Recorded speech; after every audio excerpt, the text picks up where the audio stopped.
एक बार की बात है, किसी जंगल में एक कौवा रहता था। वह बहुत ही खुश था क्योंकि उसकी ज़्यादा इच्छाएं नहीं थी। वह अपनी ज़िंदगी से संतुष्ट था। लेकिन एक बार उसने जंगल में किसी हंस को देख लिया और उसे देखते ही सोचने लगा कि ये प्राणी कितना सुंदर है। ऐसा प्राणी तो मैंने पहले कभी नहीं देखा, इतना साफ और सफ़ेद। यह तो इस जंगल में औरों से बहुत सफ़ेद और सुंदर है, इसलिए यह तो बहुत बहुत खुश रहता होगा। कौवा हंस के पास गया और पूछा, भाई तुम इतने सुंदर हो, इसलिए तुम बहुत खुश होगे। इस पर हंस ने जवाब दिया, हाँ मैं पहले बहुत खुश रहता था, जब तक मैंने तोते को नहीं देखा था। उसे देखने के बाद से लगता है कि तोता धरती का सबसे सुंदर प्राणी है।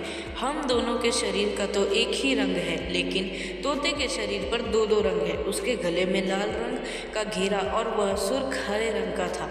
सच में वो बेहद खूबसूरत था। अब कौवे ने सोचा कि हंस तो तोते को सबसे सुंदर बता रहा है, तो फिर उसे देखना होगा। कौवा तोते के पास गया और पूछा, भाई तुम दो दो रंग पाकर बड़े खुश हो गए। इस पर तोते ने कहा, हाँ मैं तब तक खुश था जब तक मैंने मोर को नहीं देखा था।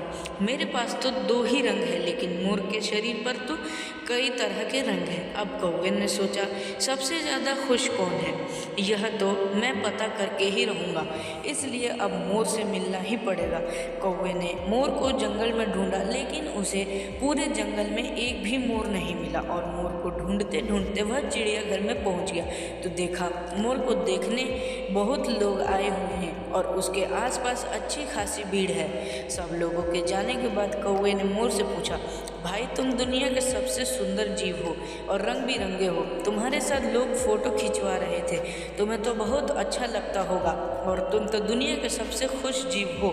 इस पर मोर ने दुखी होते कहा, भाई अगर सुंदर हूँ तो भी क्या फ़र्क पड़ता है, मुझे लोग इस चिड़ियाघर में कैद करके रखते हैं, लेकिन तुम्हें तो कोई चिड़ियाघर में कैद करके नहीं रखता और तुम जहाँ चाहो अपनी मर्जी से घूम फिर सकते हो। इसलिए दुनिया के सबसे संतुष्ट और खुश जीव तो तुम्हें होना चाहिए, क्योंकि तुम आज़ाद रहते हो। कौवा हैरान रह गया क्योंकि उसके जीवन की अहमियत कोई दूसरा बता गया।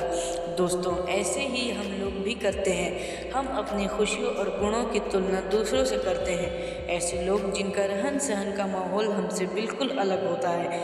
हमारी ज़िंदगी में भी बहुत सारी ऐसी चीज़ें होती हैं जो केवल हमारे पास हैं, लेकिन हम उसकी अहमियत समझकर खुश नहीं होते।